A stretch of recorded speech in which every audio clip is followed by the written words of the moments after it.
faced by the West, like mass immigration and Islam. I'll give you an example. Boris Johnson. He recently resigned in protest as Britain's Foreign Secretary, and the other day he said Muslim women wearing niqabs look like letterboxes. That's his opinion. But Britain's most senior police officer, Met Commissioner Cressida Dick, actually investigated whether Johnson's quip broke the law. I spoke last night to my very experienced officers who deal with hate crime. Now, great, Dick, on balance, said she thought no offence had been committed, but what business was this of the police? Meanwhile, the British government's running its own investigation into Johnson. Well, Douglas Murray is associate editor of The Spectator and the author of a bestseller, The Strange Death of Europe, warning about the danger of mass immigration from the Muslim Third World. Murray is in Australia on a lecture tour, and I spoke to him a short while ago.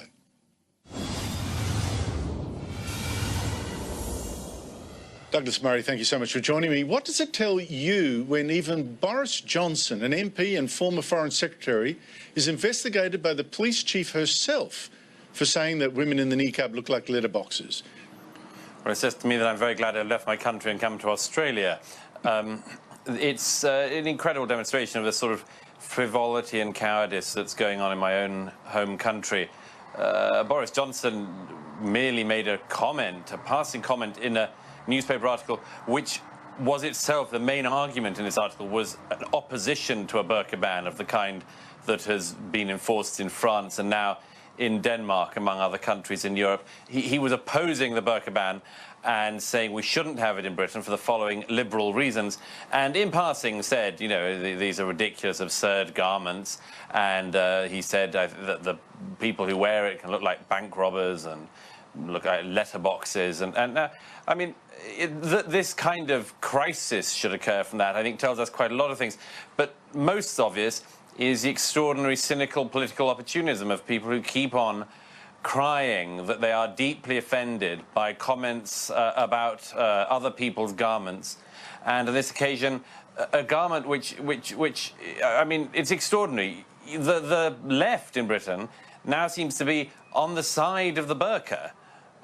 Which is not the position you'd have expected them to necessarily come to in this year. No, I do recall they made a career and made a big thing about 40 years ago about throwing away all clothing whatsoever. Now they want women dressed up head to toe in a bag. I don't understand it. But Douglas, I just wonder, I mean, it's like the more self-imposed censorship that we saw of the Danish cartoons that mocked Islam. I wonder whether this suggests that mass immigration, especially from the Muslim or Third World countries, creates such tensions, or is believed to create such tensions, that Western countries now crack down on free speech to stop those tensions from becoming either too obvious or from exploding into violence. Well, that's a very interesting and important point. It's actually the man who commissioned those cartoons in Denmark you mentioned in 2005, a friend of mine, Flemming Rose, who instigated for free speech reasons this thing that unfortunately became a sort of global crisis. He wrote a book a few years ago, a very interesting book called The Tyranny of Silence, in which he made the absolutely central point on this, which is that people who by and large argue for multicultural societies seem to have arrived at the decision that in a very diverse society you've got to crack down on speech because we basically can't cope with the diversity of speech we're going to have. And Flemming Rose made the important point in that book, actually, those people in favour of multiculturalism and those of us who just live with multiculturalism, whether we like it or not, actually have to come to the opposite conclusion, which is the more diverse your society, the more wide-ranging and considerable the amount of speech is going to have to be in the society. You can't crack down on the speech. You're going to have to get used to it. And unfortunately for those people, that includes people like Boris Johnson, people like me and others who want to ensure that we have the right to make frivolous jokes and also tell truths. And we're not giving that up. And so I think that the faster people learn that, the better. Well, you say you're not giving it up, but the British police seem most determined to ensure that you do, cracking down on all sorts of people in the street. I mean, if Boris Johnson wasn't a former minister, he's just some guy at Hyde Park standing on a soapbox, I think he'd be in a lot more strife than he is already. Well, that's possible, but I just say, Cressida Dick, the head of the Metropolitan Police, who disgracefully announced that they had looked into this and there didn't seem to be enough. It didn't quite meet the bar of a sort of hate crime in the UK. First of all, London is experiencing extraordinary rise in violent crime, including an unprecedented rise in knife crime, which is meaning a murder almost every evening in London. The fact that in the middle of that wave that the Metropolitan Police claim not to be able to get on top of, or can't seem to get on top of, they'd be looking into Burka Gate, is preposterous. But what I'd like to know, what I want to ask of Cressida Dick, the head of the Metropolitan Police, is okay, if making a joke about the burqa in this way in the main Conservative newspaper, The Telegraph, is nearly a hate crime but not quite, what is a hate crime in this situation then? Is everything other than praise of the burqa some kind of hate crime? Because if she'd tell us, I'm very happy to break whatever the new pathetic law that she's willing to enforce should be. Now, Douglas, you referred to the extraordinary amount of the number of deaths by knife crime in London. Now, it's quite interesting when you go through the list of victims. Now, I stress victims, but I suspect if you did the same with perpetrators, you get the same result. It seems a very, very amazing insight to the level of immigration in Britain. There's not too many, Cartwrights and Murrays in that list of victims. Right. Which takes me to your book, The Strange Death of Europe, where you confront this mass immigration and the changing of the cultures of cities, and you argue that Europe is facing a kind of cultural suicide. Can you just elaborate on that, and maybe with reference to what's happening, what you see in London today? Yes, I mean, I've been travelling across the continent for many years, very intensely, going to the places where people arrive in and going to many of the places they end up going to. And, nothing is more significant in a society than the rate, speed and nature of migration into that society. And it's a question we're all grappling with. Australia is very obviously grappling with it as well.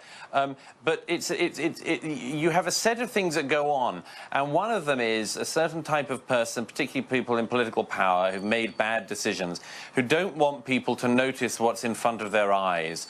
I was very struck at one point in my research, in another trip to France, speaking to a French public figure, and I said, I was trying to get the stats for that latest year, and this person turned to me, he's a critic of the mass migration, and said to me, I don't believe the figures anymore. I don't believe them. They're lies. And he said, what I believe is my eyes.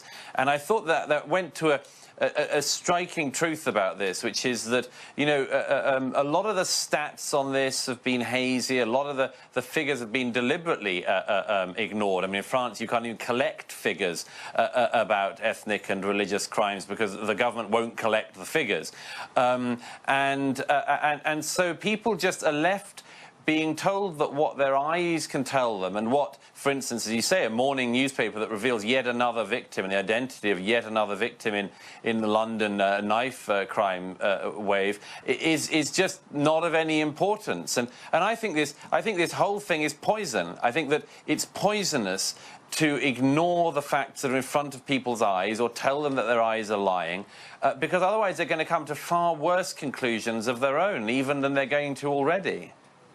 You described to a T what is happening in Victoria, where I think public faith in the police honesty in describing the rate of Sudanese crime, which they once denied was out of the ordinary, I think has been absolutely shattered.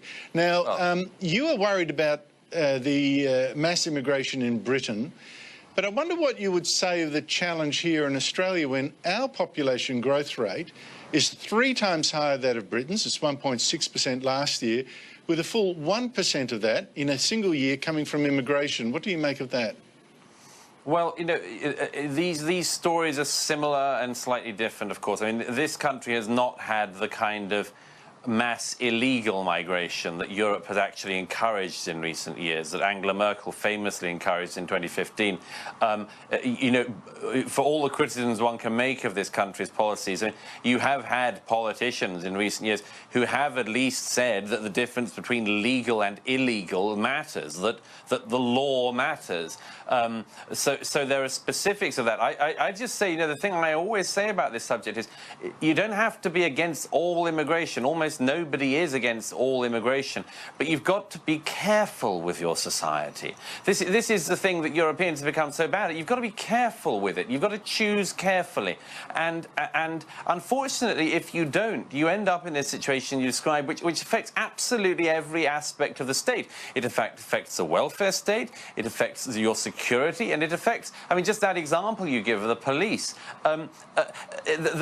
Every public body, including the police, ends up in this position of having to sort of navigate between the general public and the facts. Instead of representing the public, they decide that their job is to sort of stand equidistant between the facts and the public and sort of adjudicate between them, just in case the public get the facts wrong. And so it affects everything.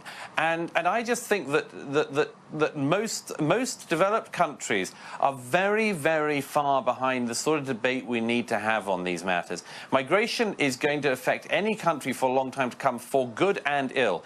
And what we've come to is we can discuss all the good bits, and there are good bits, but people cannot discuss the bad bits, and there are bad bits, because of the incredible frivolous and insincere accusations that get thrown around. It's not crazy, it's not phobic, it's not bigoted to be concerned about the most important thing we have, which is welfare states and nations which have to be able to decide who can be in and also who should be out. Douglas Murray, thank you so much indeed for your time. It's been a great pleasure. Thank you.